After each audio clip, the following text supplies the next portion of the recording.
eh, dari minggu kemarin itu kan kita sudah bicara tentang instrumentasinya. Hari ini kita lanjutkan tentang bagaimana cara pengolahan datanya, yaitu terkait tentang kuantifikasinya ya. Jadi kalau kita sudah dapat, ya, nanti kita misalnya sudah ada metode, kita dapat datanya, lalu gimana cara kita mengetahui konsentrasi dari senyawa yang kita analisis dengan spektrofotometri UV vis. Jadi pengolahan datanya itu seperti apa? Oke. Nah, untuk kuantifikasi itu kita berpedoman pada hukum Lambert-Bean. Jadi cara kuantifikasi itu kita turunkan dari persamaan hukum Lambert-Bean. Nah, ini masih pada ingat atau tidak hukum Lambert-Bean itu yang seperti apa? Coba siapa yang masih ingat hukum Lambert-Bean? Ada yang masih ingat? Bisa menjawab Bu yang absorbansi sebenarnya kan epsilon dikali B dikali konsentrasi ya Bu. Ya, betul sekali Mas Rizky ya.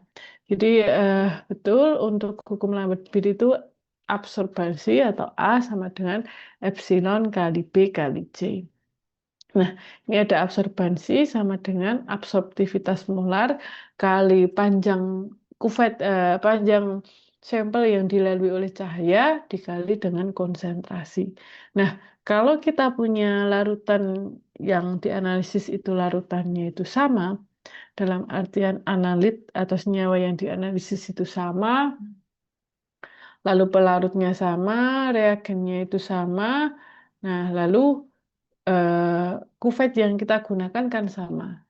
Berarti epsilon dan B ini nilainya sama. Yang berubah hanya A dengan C. A dengan C ini berbanding lurus, semakin besar absorbansi, semakin besar konsentrasinya. Nah ini ya, tapi ada syaratnya. Ya, kalau besok kita bikin larutan ya, kita penelitian, kita bikin larutan, syaratnya apa? Supaya absorbansi ini berbanding lurus dengan konsentrasi. Ada yang masih ingat apa syarat supaya absorbansi itu berbanding lurus dengan konsentrasi?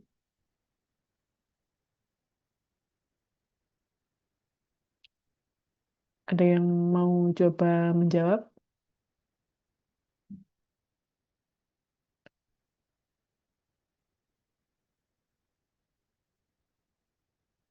Kalau belum ada, coba saya tanya. Yang NIM-nya 14580 ini siapa?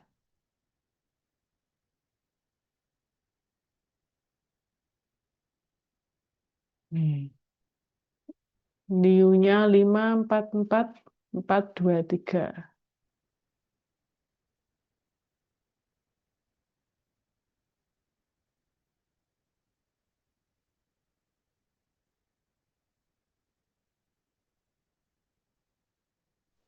Iya, Bu. Ya, namanya siapa, Mbak? Detania, Bu. Siapa? Detania. Detania. Mbak Detania, apa syarat supaya absorbansi itu berbanding lurus dengan konsentrasi? Absorbansinya harus di antara 0,2 sampai 0,8. Oke, ya secara umum larutannya itu harus encer gitu ya. Jadi konsentrasinya itu tidak boleh terlalu tinggi. Ya betul ya, maksimal ya eh, di bawah 0,9 lah itu masih oke. Nah, itu syaratnya. Jadi kalau kalian besok mau ya bukan hanya di praktikum ini saja ya di pokoknya ketika menggunakan spektrofotometri UV visible itu jangan terlalu besar absorbansinya. Harus kalian encerkan. Nanti kalau terlalu besar ini hukum Lambert-Bean ini tidak berlaku. Oke. Nah, kalau kita sudah punya larutan ya, berdasarkan hukum Lambert-Bean tadi kita bisa menghitung konsentrasi dengan dua cara, dua jenis cara yang berbeda. Yang pertama ada yang disebut sebagai single point calibration, yang kedua ada multi-point calibration. Nah, ini mungkin kata-katanya cukup asing. Lalu maksud dari kata-kata ini apa? Nah, ini kan ada sama-sama calibration gitu ya. Calibration, kalibrasi itu artinya hubungan antara X dan Y. Jadi kita membuat suatu kurva korelasi gitu ya, hubungan antara antara sumbu X dengan sumbu Y. Nah, ini ada single point calibration. Jadi kita buat hubungan X dan Y itu hanya menggunakan satu titik saja, suatu titik tunggal.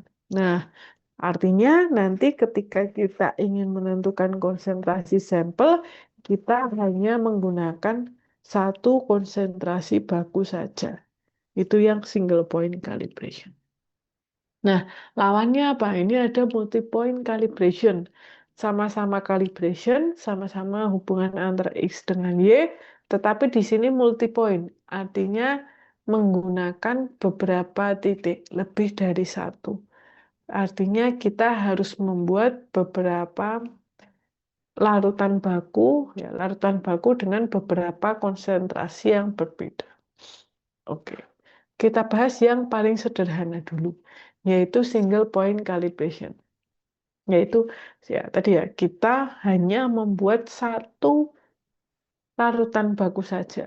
Ya, larutan baku dengan satu konsentrasi saja. Lalu kita ukur absorbansinya. Dari situ kita bisa menghitung konsentrasi sampel. Ya, jadi kita bikin larutan baku dengan satu konsentrasi, lalu kita ukur absorbansinya. Nah, kita punya sampel, kita ukur absorbansinya, lalu bisa kita hitung konsentrasinya. Nah, bagaimana kita bisa menghitung konsentrasinya? Ini sangat sederhana ya. Kemarin saya katakan kita harus benar-benar paham mengenai hukum Lambert-Beer. Harus benar-benar paham, tidak hanya hafal. Nah, hukum Lambert-Beer tadi, absorbansi berbanding lurus dengan konsentrasi. Semakin besar absorbansi, semakin besar konsentrasi. Itu kalau larutannya ya, analitnya sama, solvennya sama, lalu kuvetnya sama.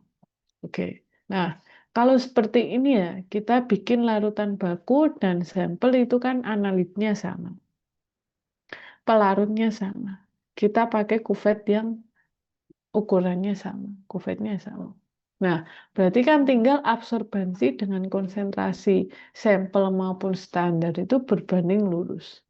Tinggal kita bandingkan saja ya. Jadi absorbansi sampel sebanding dengan konsentrasi sampel, absorbansi standar sebanding dengan konsentrasi standar. Nah, dari sini bisa kita bandingkan ya. Kalau kita ingin mencari, nah ini kan sudah tahu absorbansi sampel, absorbansi standar, dan juga konsentrasi standar. Berarti konsentrasi sampel kan tinggal absorbansi sampel dibagi absorbansi standar kali konsentrasi standar. Nah, ini jadi sangat sederhana. Oke. Nah, ini contohnya. Ada di farmakope gitu ya.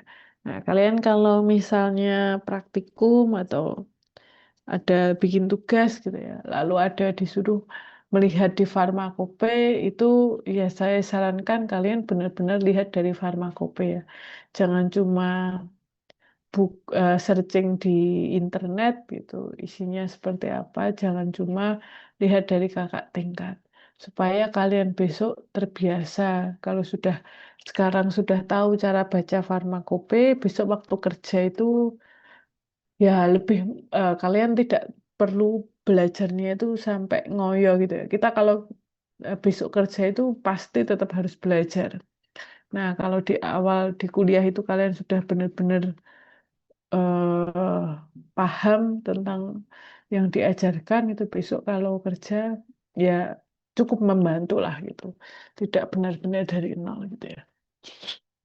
Oke, jadi kalian harus memfamiliarkan diri sendiri kalian itu dengan farmakope. Farmakope Indonesia atau farmakope Amerika USP itu bisa dua-duanya dilihat. Nah, misalnya kalian disuruh bos kalian ya besok kerja di QA, QA ini Lansoprazol mungkin ini ya merek luar negeri gitu ya karena ini kapsul lepas tunda. Nah, kalian kerja di PMA gitu, jadi yang yang pabrik industri luar negeri, industri internasional, kalian diminta untuk mengukur kadar lansoprazol sesuai dengan yang ada di farmakope. Nah, berarti kalian kan harus paham cara membaca farmakopenya seperti apa. Oke, ini contohnya kapsul lepas tunda lansoprazol. Ini di paragraf pertama biasanya isinya seperti ini ya.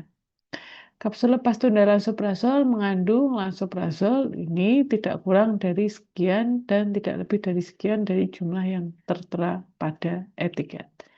Nah, ini adalah persyaratannya. Ya, jadi nanti di akhir ya kalau kalian dapat konsentrasi lansoprazolnya yang kalian uji, itu kalian lihat apakah memenuhi syarat antara 90 sampai 110 atau tidak. Tuh. Dan ini tergantung jenis obatnya ya. Tidak bisa semua sama, pasti sama itu tidak. Jadi kalau kalian disuruh menentukan suatu obat itu persyaratannya apa, itu tidak bisa kalian ini ya, kalian pasti kalau tablet itu sekian, kalau kapsul sekian itu tidak bisa. Jadi kalian harus melihat di farmakope. Oke, nah lalu selanjutnya ada keseragaman sediaan memenuhi syarat 911 memenuhi syarat. Nah, coba kalau kalian tidak pernah buka farmakope ya mungkin bingung ya maksud keseragaman sediaan 911 ini memenuhi syarat ini maksudnya apa? Itu kan kalian harus paham ini artinya apa gitu. Oke. Nah, prosedur untuk uji keseragaman kandungan. Ini ada larutan baku, timbang seksama sejumlah lansoprazol BBFI larutkan dalam campuran asetonitrile natrium hidroksida hingga kadar lansoprazol lebih kurang 0,012 mg per mililiter. Lalu ada larutan uji, masukkan isi kapsul, 1 kapsul ke dalam labu tentukur 100 ml, tambahkan 30 ml natrium hidroksida dan sonikasi hingga hancur. Tambahkan 65 ml asetonitrile, dinginkan dan encerkan dengan asetonitrile sampai tanda. Sentrifuge sejumlah suspensi dan saring melalui penyaring membran dengan porositas sekian. Encerkan secara kuantitatif jumlah volume filtrat dengan campuran asetonitrile natrium hidroksida 0,1 m hingga kadar lansoprazol lebih kurang 0,012 mg per mililiter. Nah, jadi dari larutan baku dibuat konsentrasi 0,012 mg per mililiter. Untuk larutan uji juga dibuat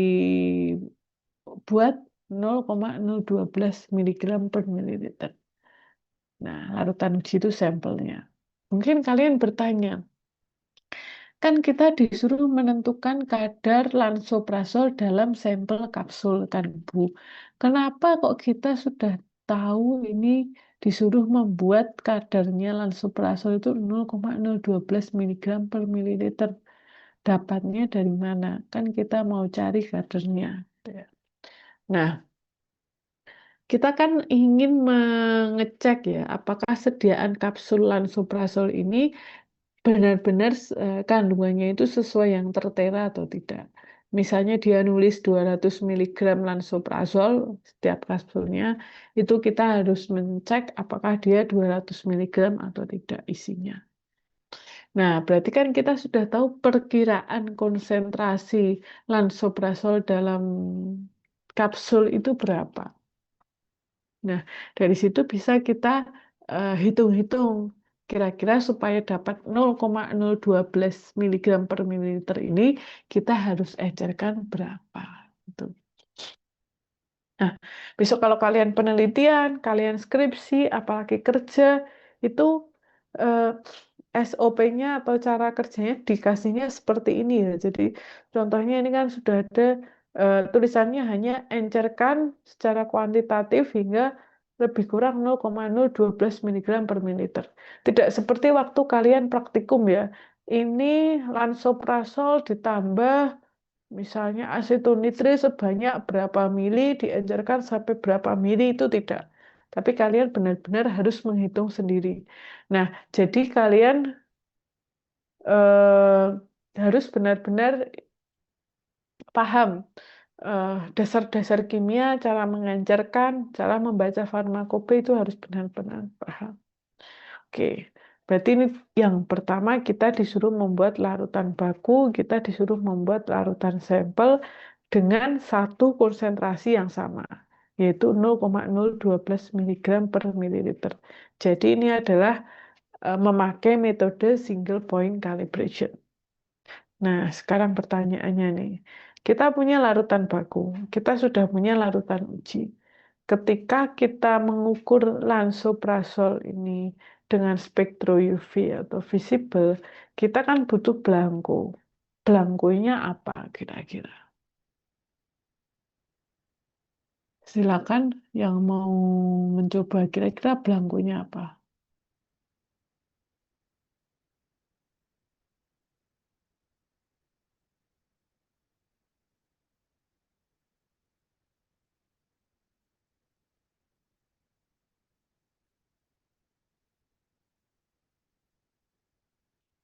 Siapa yang mau berpendapat? Belangko yang digunakan apa?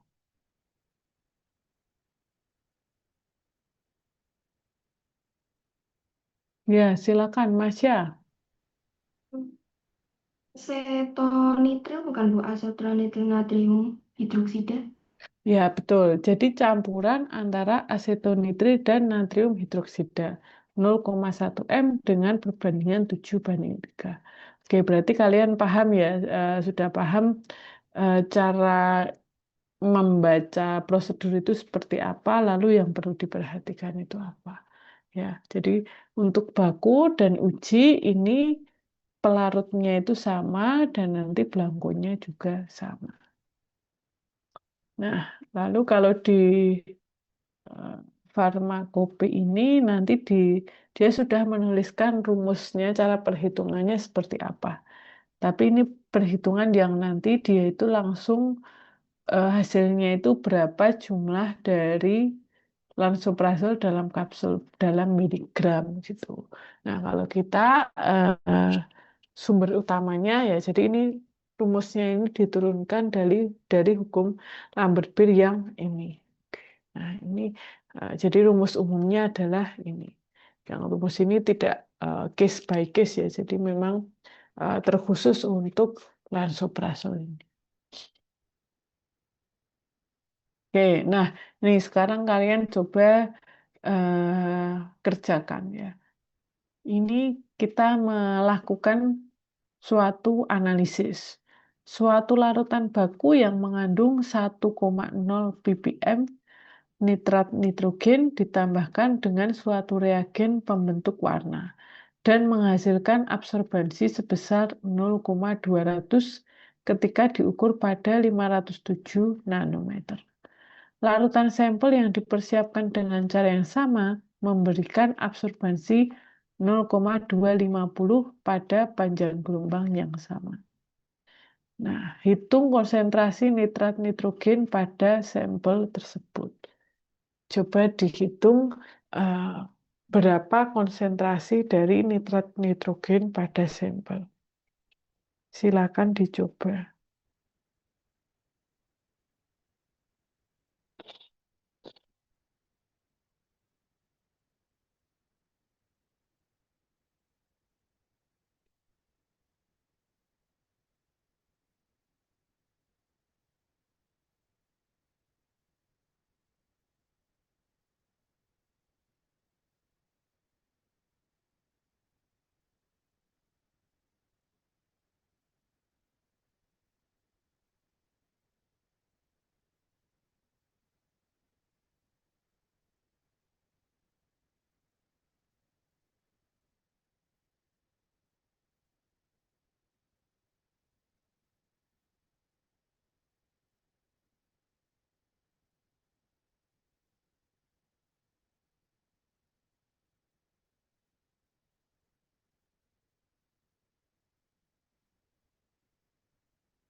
Sudah ada yang bisa menjawab?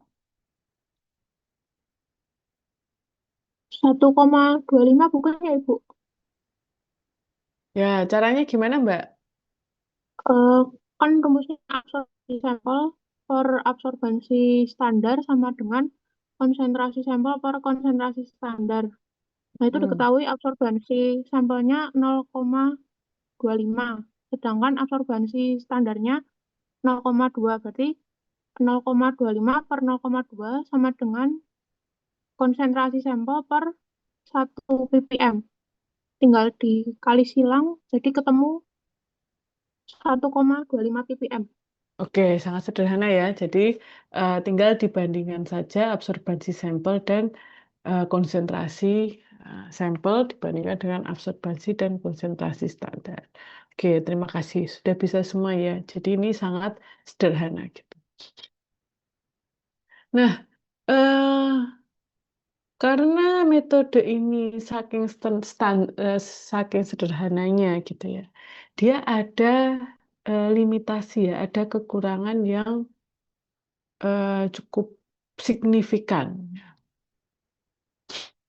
Jadi kalau kita membuat larutan baku untuk single point calibration, itu kan kita hanya membuat satu konsentrasi saja, satu larutan saja. Nah, kalau kita ketika membuat larutan tersebut ada kesalahan, kesalahan itu bisa berupa kesalahan acak ya.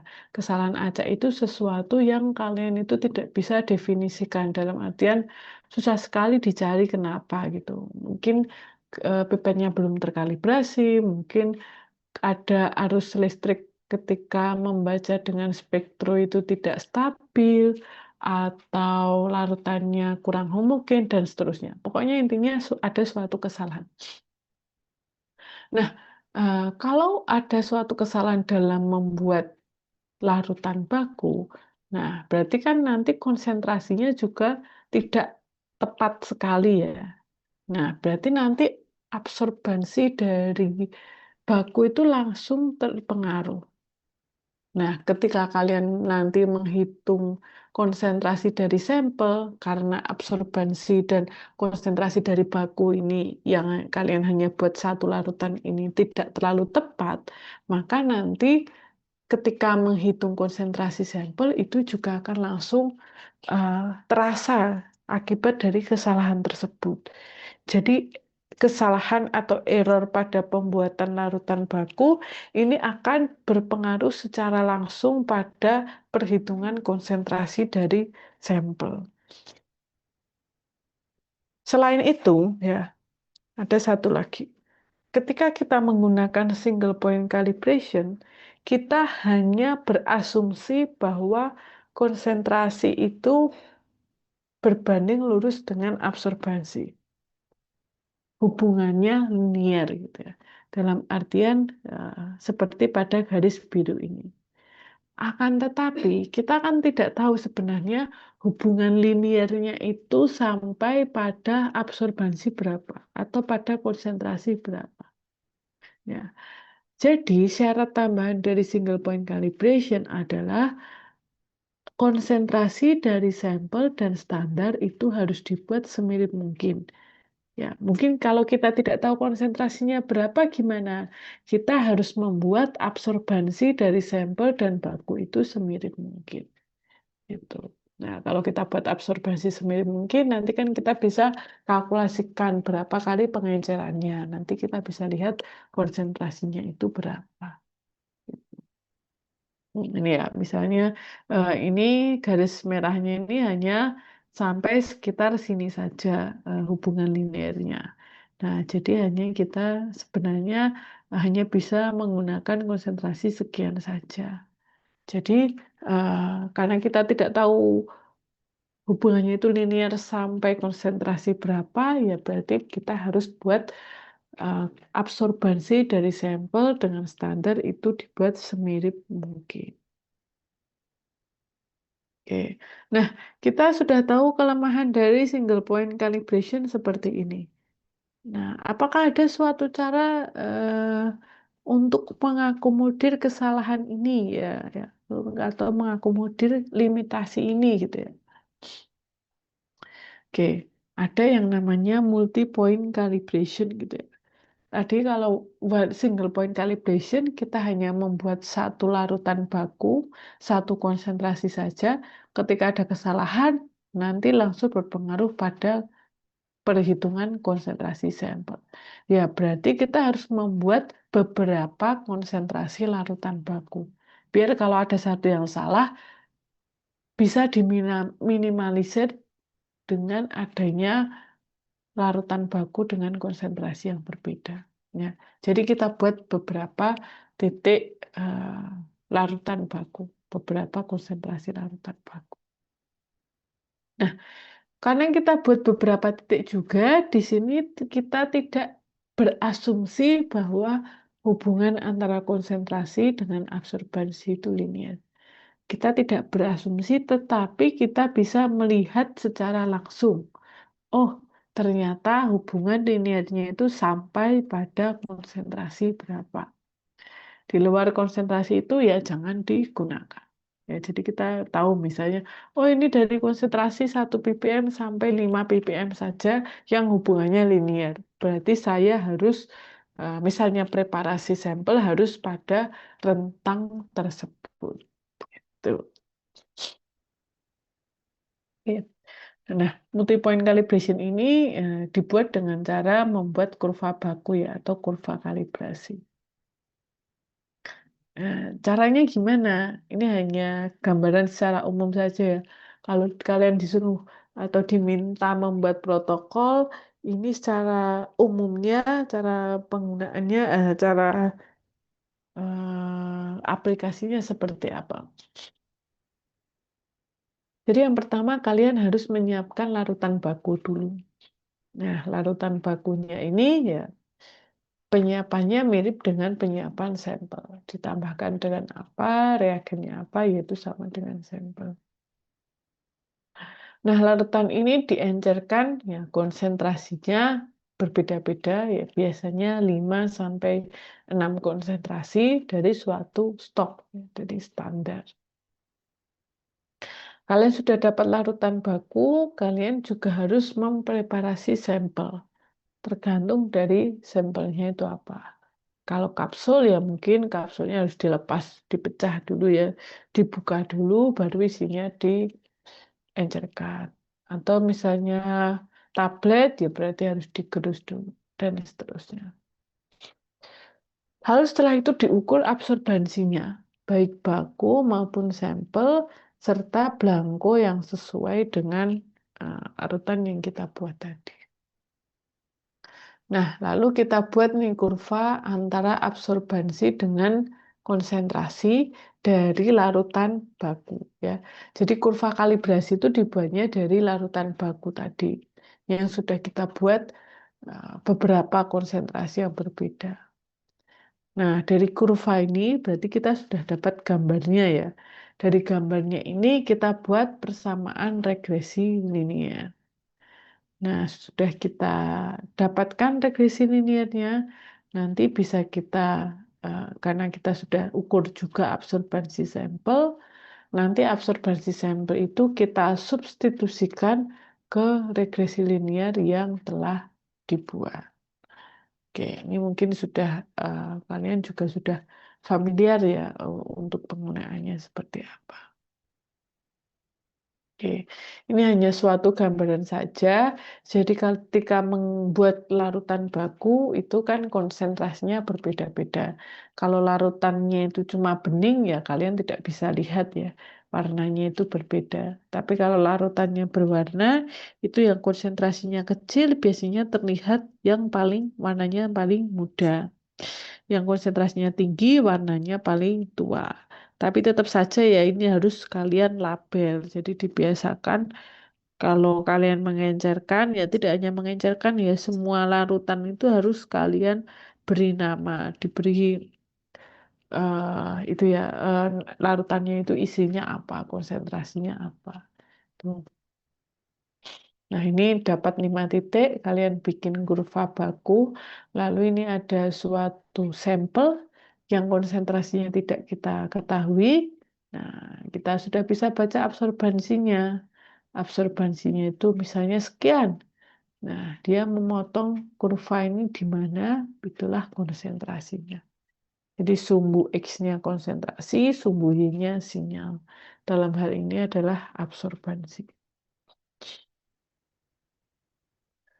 Nah, ini gambaran nyatanya seperti ini ya. Jadi warna larutannya itu yang konsentrasi kecil itu paling muda, lebih ke bening. Yang konsentrasi tinggi itu yang paling tua. Kita bisa buat suatu kurva baku di sini. Oke. Nah, tadi kurva baku tadi disebut juga kita mau buat persamaan kurva baku atau regresi linier gitu ya. Karena hubungan antara konsentrasi dengan absorbansi itu hubungannya linier. Apa itu hubungan linier? Maksudnya apa sih gitu? Jadi hubungan linier itu artinya bahwa slope atau kemiringannya itu linier. Dan ini hukum Lambert-Beer ini hanya berlaku untuk hubungan linier saja. Maksudnya seperti apa? Nah, hubungan linear itu kalau slope atau kemiringannya itu linear. Artinya slope atau kemiringan itu besarnya selalu sama dari konsentrasi yang awal, konsentrasi kecil sampai konsentrasi besar.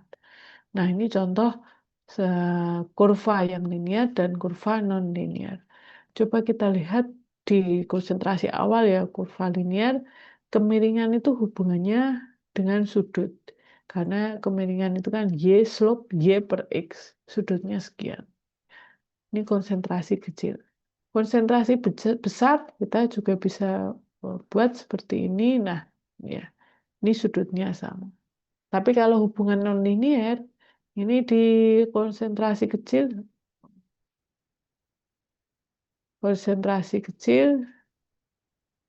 ini sudutnya sekian. Di konsentrasi besar ini sudutnya contohnya sekian. Nah, ini kita bisa lihat sudutnya lebih kecil. Nah, jadi karena sudutnya itu berbeda, jadi kemiringannya itu berbeda, berarti dia hubungannya tidak linear yang kanan ini. Oke. Nah,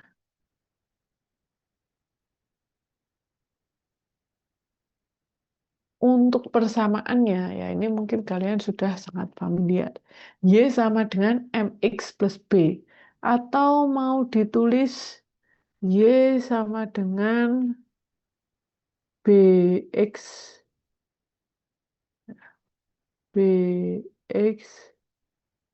plus A. Atau mau kalian tulis Y sama dengan AX plus B. Terserah, ini sama saja. Yang penting kalian paham arti masing-masing itu apa. Yang jelas tidak berubah adalah Y dan X. Ini sama semua. Pasti ada Y dan X. Karena ini adalah sumbu dari kurvanya. Ada sumbu X, ada sumbu Y. Kalau sumbu X ini merujuk pada variabel independen, kalau sumbu Y ini merujuk pada variabel dependen. Jadi regresi linear ini tidak hanya berlaku untuk spektrofotometri UV vis ya. Besok kalian semester depan dapat kromatografi, kalian ketemu lagi nih dengan regresi linear. Jadi saya harapkan kalian benar-benar paham ya tentang regresi linear. Kalau tidak paham, silakan bisa bertanya nanti. Oke, regresi linear ya. X itu pasti independen variabel. Mau itu spektro UV, mau spektrovis, mau besok kromatografi sama saja. Independen variabel artinya variabel ya dependen itu kan tergantung, in berarti tidak bergantung, tidak tergantung dengan apa-apa. Artinya variabel yang bisa kita pilih sendiri angkanya itu berapa, kita bisa tentukan sendiri. Nah, dalam hari ini apa gitu ya, tadi kan ada hukum Lambert-Beer A sama dengan epsilon BC. A sebanding lurus dengan konsentrasi. Nah, variabel independennya yang mana? Yang bisa kita tentukan apa? Ya, itu adalah konsentrasi. Karena konsentrasi itu kita bisa pilih terserah kita. Ya, jadi mau bikin konsentrasi, ini ya, kalau kita bikin kurva baku, itu konsentrasi terendah itu bukan dari 0 ya. Harus lebih besar dari 0. Mau kalian 1, mau 0,1, mau 0,01, terserah, yang penting harus lebih dari 0. Oke, ya itu ya, X-nya itu konsentrasi. Lalu Y itu variabel dependent, variabel tergantung. Tergantung dari apa? Tergantung nilai dari X gitu. Disebut sebagai variabel dependent. Artinya kalau kita punya konsentrasi tinggi gitu kan, nah absorbansinya kalau Y di sini absorbansi ya, variabel yang tergantung. Absorbansinya pasti kan akan ngikut konsentrasi, pasti dia juga lebih tinggi. Konsentrasi rendah, absorbansinya kan juga rendah. Jadi Y itu variabel tergantung, variabel dependent. Nah, jadi kalian jangan terbalik-balik. Oke, itu ada Y, ada X. Lalu ada suatu koefisien. Ya, ini mau huruf yang selain Y dan X ini kan koefisiennya. Koefisien yang menerangkan X. Kalau di sini M, kalau di sini B, kalau di sini A, terserah hurufnya itu apa. Yang penting dia menerangkan X. Artinya dia ditulis di depannya X plus, pas di depannya X. Nah, ini kan ada huruf M. M ini adalah slope atau kemiringan. Ya, jadi kemiringan dari kurva baku ini, seberapa miring dia. Jadi slope ini kemiringannya berapa? Itu kalau secara matematis dihitungnya itu nilai dari Y per X-nya. Oke, lalu ada B ini suatu konstanta, artinya dia tidak berubah gitu ya. B, mau A, mau B, terserah tulisannya apa. B ini apa? B ini adalah intercept atau perpotongan. Lebih tepatnya adalah perpotongan dengan Y-intercept, perpotongan dengan sumbu Y. Perpotongan sumbu Y, berarti kalau berpotongan itu kan ada dua hal ya. Mungkin berpotongan cuma satu, berpotongan itu ya dua. Perpotongan antara sumbu Y dengan apa? Nah, regresi linier ini kan menerangkan kurva baku. Berarti yang namanya titik potong, perpotongan, itu perpotongan antara kurva bakumu ini dengan, ya ini dalam hal ini dengan sumbu Y. Tuh. Nah, kalau kalian masih bingung lagi ya untuk mengetahui kenapa B ini perpotongan dengan sumbu Y gitu ya. Kita bisa lihat dari sini. Misalnya X-nya ini kita buat 0. Berarti Y sama dengan B. Nah, Y sama dengan B. X0 itu di mana? Ini kan ada angkanya ya, sumbu Y ini kan kalau kalian buat itu kan ada angkanya. Angkanya ini 0 itu kan di sini. 0, ini ada 1 misalnya, 2, 3, dan seterusnya. Nah, kalau X-nya 0, berarti X-nya ada di sini, Y-nya angkanya berapa? Gimana kita bisa tahu Y-nya? Ya dari kurvanya ini, dia memotongnya di mana? Nah, ternyata memotongnya di sini. Berarti ini adalah B. Itu. Ya, jadi perpotongan antara kurva baku dengan sumbu Y. Itu adalah B-nya ini, intercept. Oke. Sampai sini apakah ada yang ingin ditanyakan?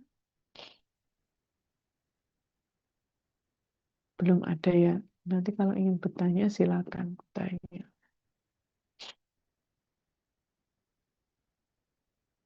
Oke. Ini keterangan tambahannya. Kalau kita punya multi-point calibration ya, ini disebut sebagai kalibrasi eksternal. Karena kita menyiapkan baku dan sampel itu terpisah. Artinya di larutan baku itu tidak ada sampel, di larutan sampel tidak ada baku. Mungkin kalian bingung, apa ada sih baku yang ada sampelnya? Ya, nanti kita bahas sedikit ya. Nah, ada limitasinya. Apabila matriks sampel mempengaruhi pembacaan absorbansi, maka absorbansi baku tidak mengakomodir hal tersebut. Maksudnya gini, misalnya kalian punya eh, tadi lah, eh, jangan kapsul lah, tablet lansoprazol misalnya gitu ya. Tabletnya itu berarti kan ada eksipien. Ternyata salah satu eksipiennya itu menyerap pada panjang gelombang pada pembacaan lansoprazol. Itu di sampel. Padahal baku yang kalian siapkan itu dari lansoprazol baku standar gitu ya, diencerkan. Nah, kalau dari lansoprazol baku itu kan nggak ada eksipiennya yang mempengaruhi pembacaan tadi. Padahal sampelmu ada eksipien yang itu mempengaruhi pembacaan. Nah, ini berarti kan kalau kita menggunakan kalibrasi seperti ini, menggunakan kalibrasi eksternal, ini kan tidak bisa dikoreksi. Lalu cara mengkoreksinya gimana? Ya, kita bisa gunakan yang namanya matrix matching. Artinya di larutan baku itu kita tambahkan matriks yang sesuai. Misalnya kita tahu di tablet itu ada eksipiennya laktosa, terus ada misalnya pewarna yang membuat dia itu berpengaruh absorbasinya, terus apalagi banyak gitu ya. Nah, itu kita tambahkan pada saat pembuatan baku, itu bisa. Atau misalnya matriksnya ini sulit dibuat, ya kita ada metode penetapan kadar lain. Ini tidak saya bahas lebih lanjut, tapi kalau kalian baca yang namanya standar adisi, nah jadi itu sampel kita tambahkan pada semua titik larutan baku ya. Semua larutan baku pada konsentrasi yang berbeda itu kita tambahkan sampelnya dalam jumlah yang sama.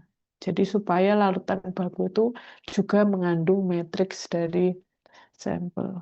Itu salah satu caranya. Oke, kita sudah dapat kurva baku gitu ya. Nah, kalian mungkin kalau praktikum dapat kurva baku ya udah segitu. Mau yang penting dilaporkan kurva bakunya seperti itu, konsentrasi persamaannya apa gitu ya. Nah, tapi besok kalau kalian penelitian apalagi kerja, nggak bisa langsung pokoknya jadinya seperti itu, mau nggak mau pokoknya seperti itu. Kita harus lakukan evaluasi terhadap kurva baku. Nah, artinya kita harus tahu kurva baku kita itu bagus atau tidak. Gimana cara mengevaluasinya? Dalam mengevaluasi kurva baku, yang pertama harus dilakukan adalah membuat plot kurva baku.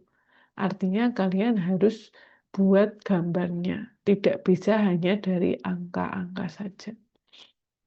Nah, jadi kalian buat kurva baku, kalian kemudian lihat apakah kira-kira ada titik yang bisa mempengaruhi kurva bakunya atau tidak.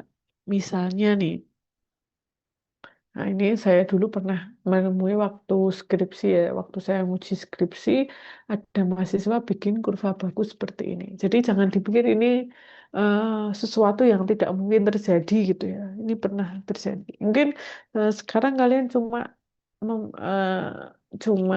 kuliah itu sambil lalu, tapi besok bisa benar-benar kejadian ini kalau kalian eh, buat protokol sendiri, skripsi atau kerja gitu ya. Oke. Nah, misalnya kalian buat kurva baku yang jarak jarak konsentrasinya itu tidak seragam. Biasanya kan bikin kurva baku itu konsentrasinya misalnya 1 ppm, 2 ppm, 3, 4, 5 gitu ya.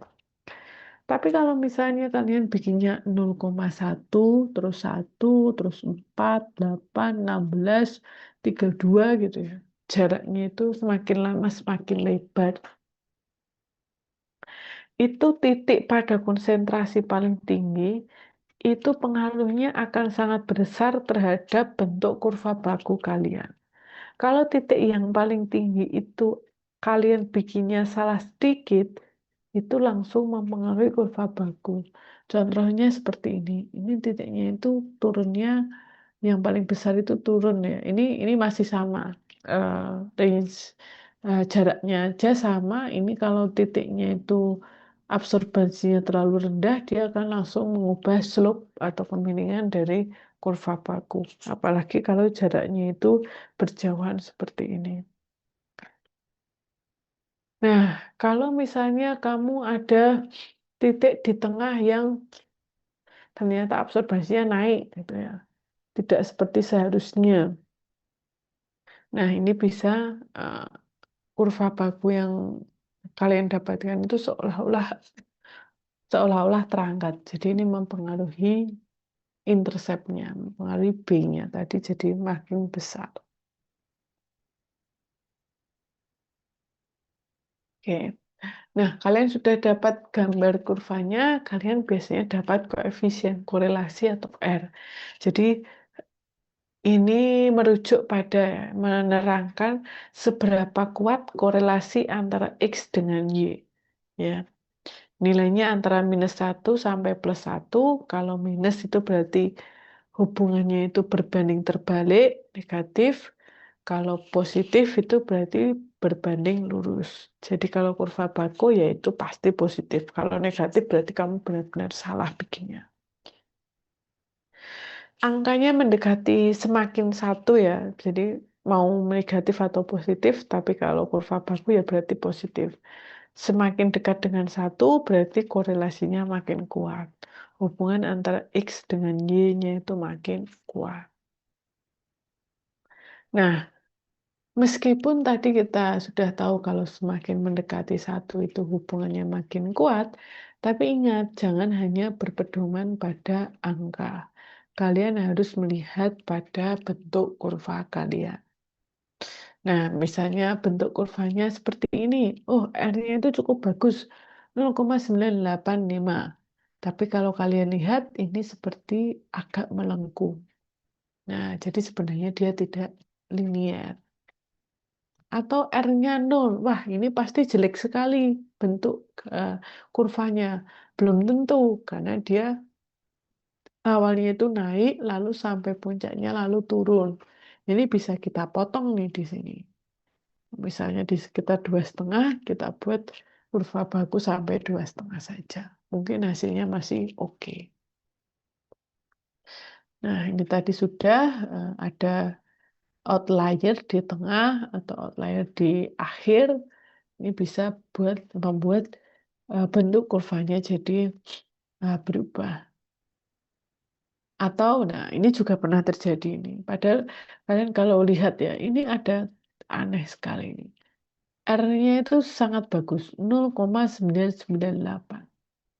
Ya, kalau kalian punya kurva baku Y sama dengan BX plus A lalu dapat R segini, mungkin kalian lihat, kalian merasa sudah bagus. Ini pernah terjadi juga di skripsi ya. Jadi seorang mahasiswa itu bikin kurva baku itu pada konsentrasi rendah, jarak itu ada beberapa titik ya. Misalnya ini ada 1, 2, 3, 4, 5, 6. 6 titik, 0,1, 0,2, 0,3, 0,4, 0,5, 0,6. Misalnya gitulah. Lalu tiba-tiba jarak ke titik selanjutnya itu sangat jauh. Misalnya tadi 0,1 dan seterusnya gitu ya. Lalu tiba-tiba 10, 10,1, 10,2, 10,3. Nah, itu kalau diplotkan, itu sebenarnya seolah-olah adalah garis yang melalui 2 titik saja. Padahal kalau kalian buat kurva baku dari 2 titik saja, itu pasti R-nya itu 1 gitu ya. Nah, jadi R-nya itu tinggi karena memang seolah-olah hanya menghubungkan 2 titik saja. Nah, jadi paling bagus adalah buat jaraknya itu yang konstan. Emang ada Bu bikin kurva bagus seperti ini? Kenapa bikinnya seperti ini? Ya, alasannya supaya dia bisa menjangkau konsentrasi rendah dan konsentrasi tinggi. Lalu caranya gimana biar bisa menjangkau konsentrasi rendah dan konsentrasi tinggi tanpa membuat kurva baku yang seperti ini? Ya, kalian harus bikin dua kurva baku. Kurva baku konsentrasi rendah dan konsentrasi tinggi, atau kalian encerkan sampelnya supaya masuk ke range kurva baku yang kalian punya. Oke, nah itu ya. Jadi pesannya, take home message-nya, selalu kalian gambar dulu kurva bakunya, baru bisa kalian lihat R-nya. Jangan kebalik, apalagi jangan hanya mengandalkan nilai R. Oke, nah ini contoh lain ya. Contohnya ini ada R 0,995, terlihat sangat bagus, tapi sebenarnya dia agak cekung ini. Seperti ini, tidak ini ya. Atau R sama dengan 0,993, ini juga terlihat bagus, tapi di akhir ternyata dia sudah tidak linear lagi. Jadi konsentrasinya naik, tapi sinyalnya itu masih tetap sama terus. Jadi bisa kita potong sampai sini saja.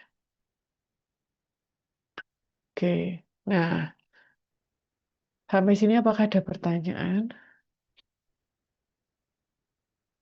Oke, kalau belum ada, saya lanjutkan. Kalau kita nanti menentukan konsentrasi sampel pada kurva baku, ini ada istilah yang disebut sebagai intrapolasi dan ekstrapolasi.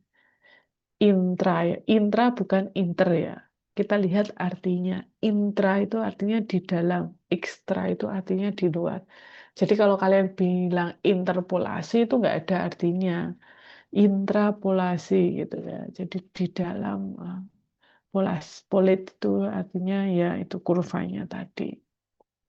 Nah, jadi kalau kita nanti menentukan konsentrasi sampel, kita sudah dapat absorbansi sampel, itu absorbansinya harus masuk pada rentang absorbansi dari kurva baku yang kita buat.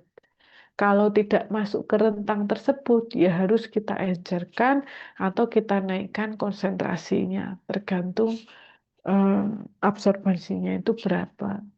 Tuh. Nah, kenapa harus kita intrapolasikan gitu ya? Nah, tadi sebenarnya sudah di awal tadi sudah dijelaskan ya. Jadi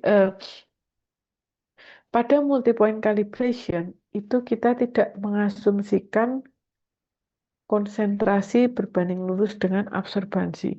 Tetapi kita tahu, kita bisa lihat di kurva bakunya bahwa konsentrasi itu berbanding lurus dengan absorbansi. Nah, kalau kita intrapolasi, datanya itu masuk ke dalam range, berarti kan kita bisa yakin absorbansi kita berbanding lurus dengan konsentrasi. Tapi di luar range tersebut, kalau ekstrapolasi, kita tidak tahu apakah absorbansi itu masih berbanding lurus dengan konsentrasi atau tidak. Ya, sampai misalnya sampai sini, nah ini kan kita tidak tahu di atasnya itu seperti apa. Oke, nah ini contohnya ya, misalnya kita punya sampel, kita sudah punya kurva baku, kalau sinyalnya di sini ya ini bisa kita hitung langsung konsentrasinya berapa. Kalau di sini ini masih masuk range. Di sini ya mepet tapi juga masih masuk range. Nah, kalau sinyalnya di sini ya berarti harus kita encerkan. Kalau sinyalnya di sini ya harus kita tambah konsentrasinya supaya absorbansinya jadi lebih tinggi. Oke. Nah, kita tadi kita lakukan intrapolasi ya. Karena absorbansi itu hanya berbanding lurus dengan konsentrasi pada rentang tertentu. Kenapa nonlinearitas itu bisa eh, ini salah ya, harusnya kenapa ketika linearitas itu tidak terjadi. Jadi kenapa bisa nonlinear itu? misalnya pada konsentrasi yang terlalu tinggi, terlalu pekat gitu ya sampelnya.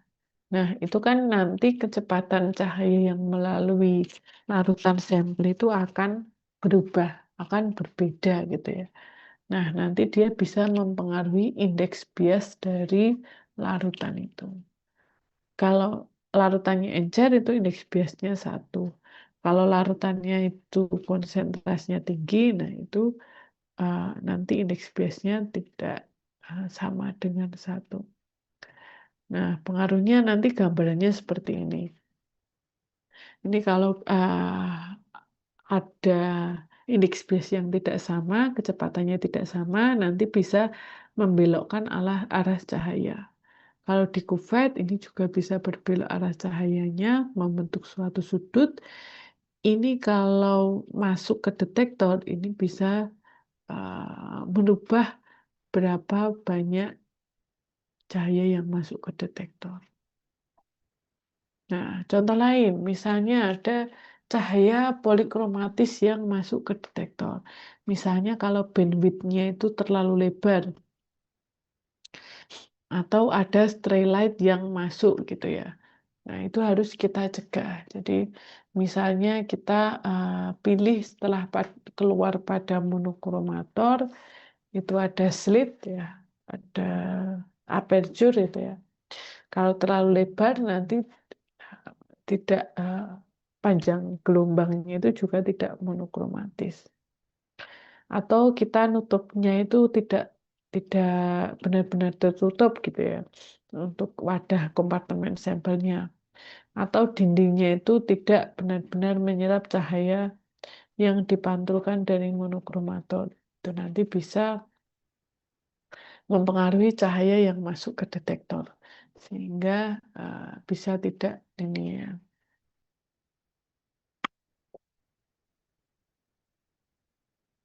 Nah, ini ada beberapa contoh-contoh lain ya yang mungkin saya kepikiran gitu, tapi ini tidak terbatas pada hal ini juga, hal ini saja.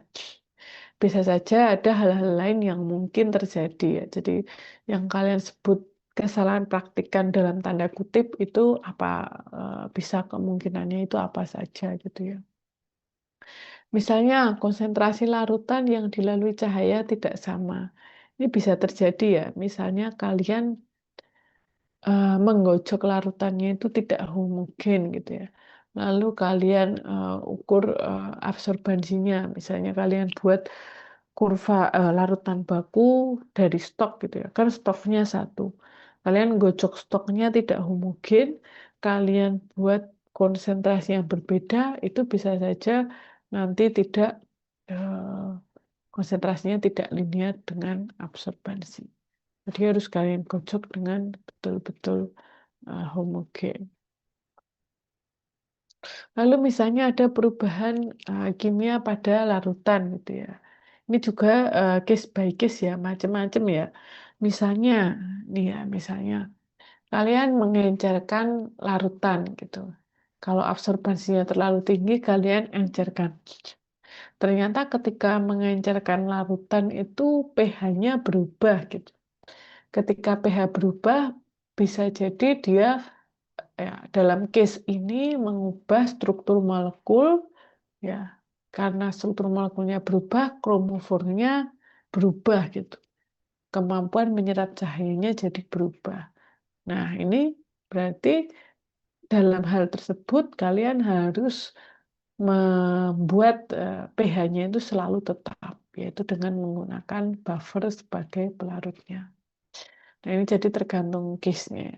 Atau mungkin ya seperti pada praktikum sulfadiazin itu ya, ketika menyampurkan reagen ternyata reaksinya berlangsung lama gitu. Tidak yang dicampurkan langsung berubah warna itu tidak, tapi dia butuh waktu beberapa lama supaya larutannya benar-benar bereaksi sempurna. Nah, itu berarti kalian harus tentukan operating time.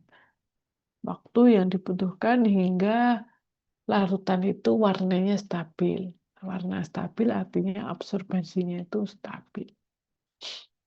Atau di kasus lain mungkin malah setelah larutan itu jadi harus diukur absorbensinya pada larutan yang fresh gitu ya. Kalau ditunggu beberapa lama nanti malah terjadi perubahan. Itu juga bisa saja terjadi. Nah, contoh lain, sampel mengalami fluoresensi gitu ya. Nah, dulu di awal kan sudah pernah ya. Jadi molekul itu bisa menyerap cahaya, menyerap energi, hingga dia tereksitasi. Kalau sudah tereksitasi, ini dia bisa turun lagi, melepaskan energi, melepaskan cahaya, jadi ke tingkat energi dasar. Ketika melepaskan cahaya, itu disebut sebagai fluoresensi, bisa kita lihat. Nah, solusinya kita bisa menggunakan photodiode array ya, supaya kita tahu apakah pada panjang gelombang tertentu itu dia punya fluoresensi atau tidak. Tapi ini benar-benar kasus khusus ya.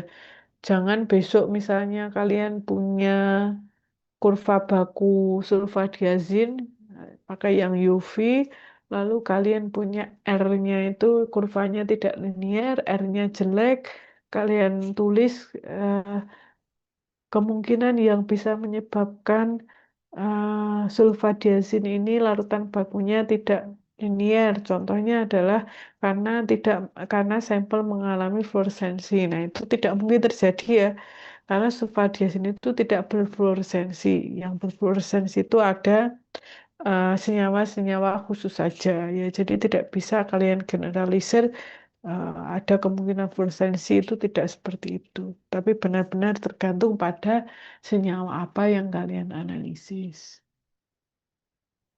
Oke, kemudian selanjutnya ini lebih sering terjadi nih.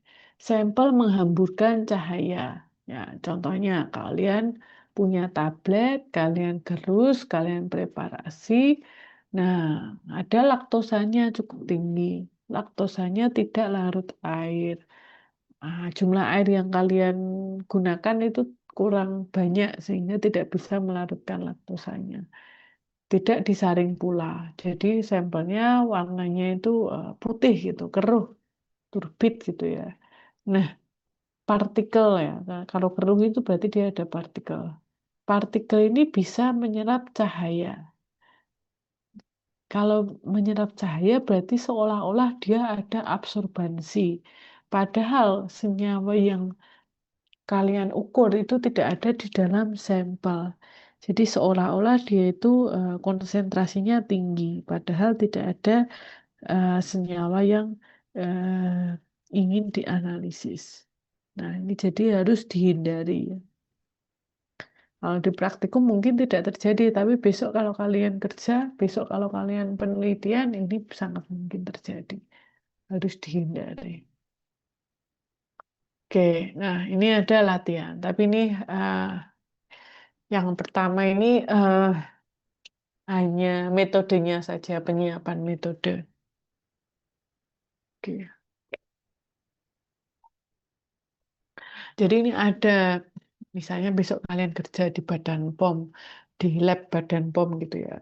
Ada suplemen yang mengaku isinya ya, pabriknya itu bilangnya ini isinya kurkumin gitu.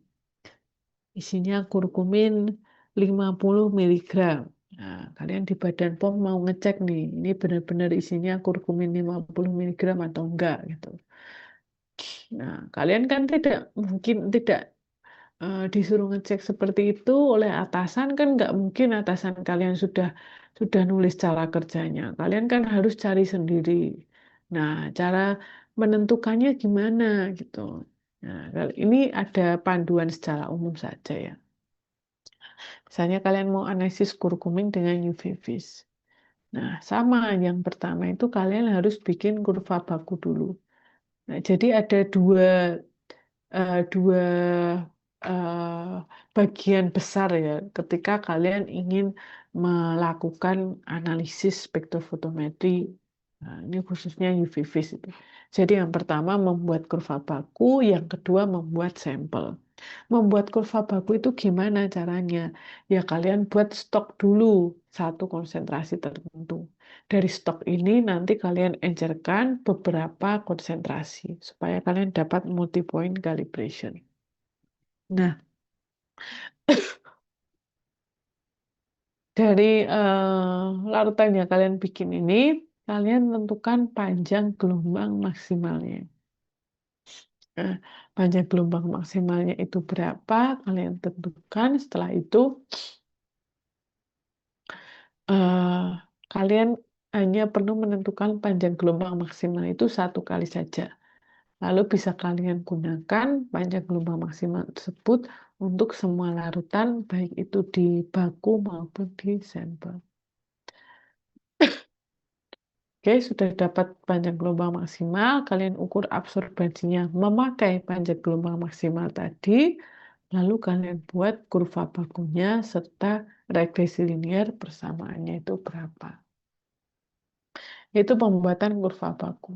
Jadi mau misalnya kalian perlu mereaksikan dengan reagen khusus, ya sama. Intinya kalian bikin kalian bikin larutan baku dengan mereaksikan macam-macam tadi. Oke. Lalu yang kedua adalah pengukuran sampel. Sampelnya harus kalian preparasi dulu. Tergantung dari sampel kalian apa, perlu preparasi seperti apa. Itu berbeda-beda. Lalu kalian ukur absorbansi sampelnya pakai panjang gelombang maksimal yang tadi. Tidak perlu di-scan lagi ya di sini. Kalian sudah dapat panjang gelombang maksimal di awal tadi. Nah, setelah itu kalian substitusikan absorbansi sampel yang kalian dapat tadi ke persamaan kurva baku. Ini harus intrapolasi. Kalau ekstrapolasi harus disesuaikan terlebih dahulu. Oke, paham ya? Nah, lalu nih, misalnya kalian sudah buat kalian mau buat kurva baku gitu ya. Kalian punya konsentrasi sekian dengan absorbansi sekian. Nah, coba sekarang tugas kalian coba buat persamaan kurva bakunya. Sudah bisa atau belum? Silakan bisa coba dibuat, bisa pakai Excel atau bisa pakai kalkulator, terserah. Silakan dicoba.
Ada yang sudah dapat?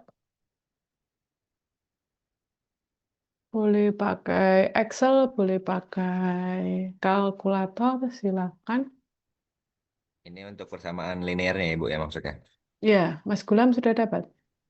Kalau menggunakan Excel saya mendapatkan Y sama dengan 0,0132 X minus 0,0494 Ibu.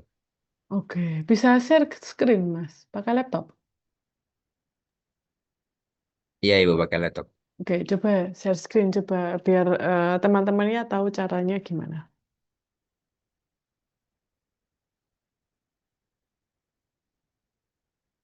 Belum ada permitted Ibu buat share screen.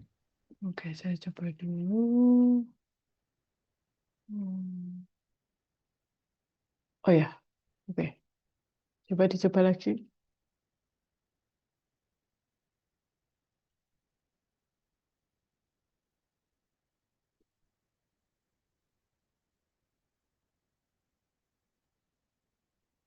Udah kelihatan belum ya Bu? Oke, sudah. Caranya gimana, Mas? Jadi pertama-tama tuh dimasukin data buat konsentrasi sama absorbansinya kan sesuai dengan yang udah ada di tabel. Hmm. Terus di datanya tersebut di drag, habis itu masuk ke menu insert. Dari insert itu ada namanya chart. Setelah dipencet chart, kita Coba pilih. diklik, Mas. Sorry, sorry. Coba diklik biar Oh iya. temannya tahu gitu. Duh. Jadi dari data ini kita drag begini, kemudian di insert. Setelah itu ada kolom chart begini, scatter namanya, kita pilih.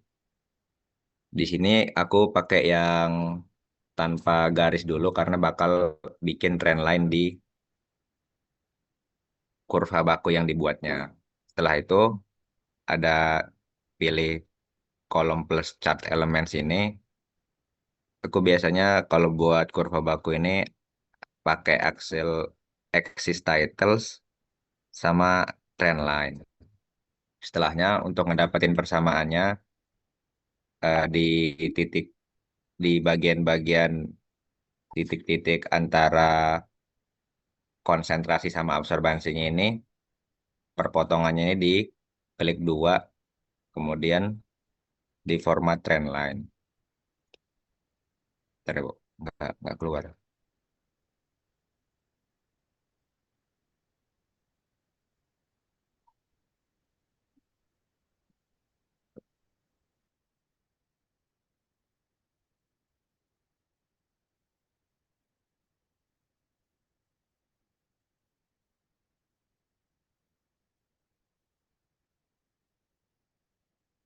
Yang kamu cari ada di kanan itu, Mas, tadi. Oh ya, ketutupan layar ini ya Bu, maaf Bu.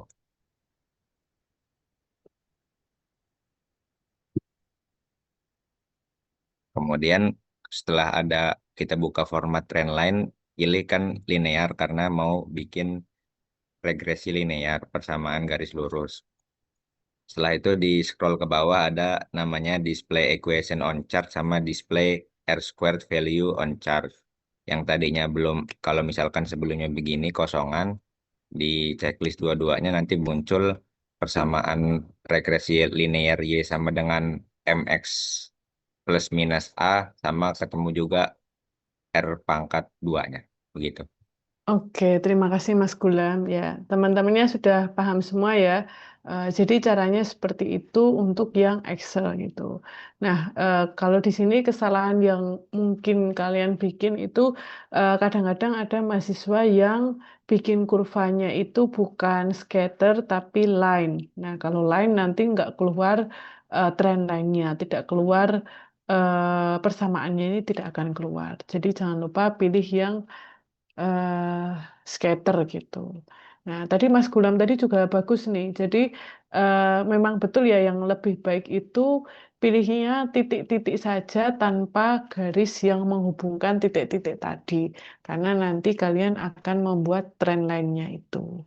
Nah, tadi juga bagus nih ada menampilkan exist title-nya gitu. Kalau buat laporan, apalagi besok mau skripsi, mau penelitian, jangan lupa title-nya itu juga diganti dengan yang sesuai ya. Jadi sumbu X-nya itu apa, sumbu Y-nya itu apa, lalu eh, satuannya apa itu silakan diganti. Tapi secara umum ini sudah sangat bagus.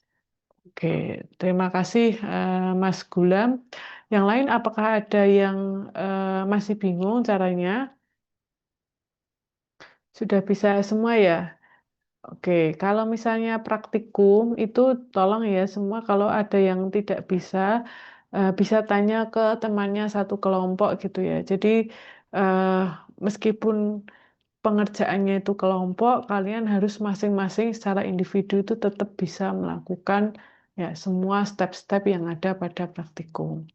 Terus satu lagi pesan saya ya, ini kan kalian terbiasa menggunakan Excel gitu ya, ya nggak apa-apa. Ya memang kita kan biasanya sekarang pakai komputer ya, tapi tolong kalian juga belajar cara pakai kalkulator ya, kalkulator yang scientific itu kan bisa kita bisa hitung cara memperoleh regresi linear itu bisa pakai kalkulator ya yang saintifik. Tolong kalian belajar caranya gimana ya yang belum bisa mungkin bisa cari tutorial di YouTube atau bisa tanya temennya gitu ya. Alasannya kenapa gitu ya?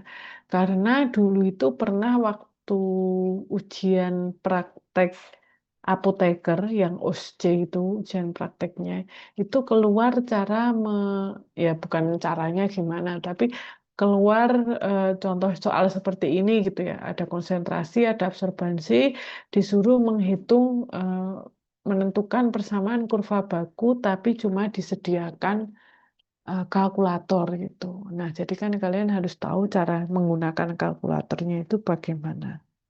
Nah, ya, kalian kalau profesi besok itu yang dipelajari sangat banyak ya. Dalam artian ujiannya itu kan meliputi semua materi S1 dan profesi. Jadi kalau kalian di S1-nya itu sudah belajar betul-betul, sudah praktek gitu ya. Benar-benar kalau pas praktikum ya benar-benar praktek dengan baik itu nanti ketika kalian berusaha untuk belajar di profesi kan itu tinggal ya tidak terlalu berat gitu ya. Tapi kalau kalian waktu S1-nya itu tidak sungguh-sungguh gitu, kalian harus mengejar ketertinggalan waktu profesi itu pasti akan sangat susah karena materinya sangat banyak gitu. Oke, tadi persamaan kurva bakunya sudah ada, lalu kalian berarti tinggal, nah ini, misalnya kalian preparasi sampel, diperoleh absorbansinya 0,754. Ini kalian harus melihat dulu absorbansi dari baku itu paling besar berapa. Misalnya yang paling besar itu adalah 0,754 gitu ya. Yang ini ya, sorry, eh, dari sampel itu 0,754 berarti bakunya ini kan paling besar 0,733. Karena absorbansi sampelnya ini lebih tinggi dari eh, absorbansi baku ya berarti harus diencerkan dulu. Tidak bisa langsung kalian substitusikan ke persamaan yang kalian sudah dapat tadi. Nah, lalu kalau absorbansi yang diperoleh 0,190 ini lebih kecil dari absorbansi kurva baku kalian. Berarti kalian harus tingkatkan konsentrasi sampelnya. Harus lebih banyak sampelnya. Baru kalau sudah masuk range, itu kalian hitung, kalian substitusi ke persamaan kurva baku. Ke persamaan regresi linear. Kalau absorbansinya 0,554, ya berarti sudah masuk range, bisa langsung kalian substitusikan. Nah, jadi misalnya ya kalian punya 0,754 ini ya, ini masih dekat ya. Misalnya 0,9 gitu ya. Kalian encerkan. Kalau setelah pengenceran belum masuk range, kalian harus mengencerkan lagi sampai ke masuk range gitu. Nah, gitu prinsipnya seperti itu. Oke, nah Materi saya sampai sini, apakah ada pertanyaan? Silakan apabila ada pertanyaan. Oke, nggak ada ya. Kalau tidak ada, yang belum bisa presensi bisa klaim presensi ya, karena memang ini sedang ada pergantian software ini dari pergantian aplikasi ya, dari yang lama menjadi yang baru ini, jadi memang sering error, jadi silahkan bisa klaim presensi. Oke, terima kasih. Semoga kuliah ini bermanfaat ya, nggak cuma di praktikum ini, nggak cuma di mata kuliah ini, tapi besok sampai kalian kerja, kalau ketemu lagi dengan spektrofotometri, semoga masih bermanfaat gitu. Oke, minggu depan ganti dosen ke Prof. Abdul, jadi saya cuma sampai hari ini saja. Terima kasih, selamat siang. Wassalamualaikum warahmatullahi wabarakatuh. Waalaikumsalam Terima warahmatullahi kasih, wabarakatuh. Bu. Terima kasih, Bu. Terima kasih, Bu. Terima kasih, Bu.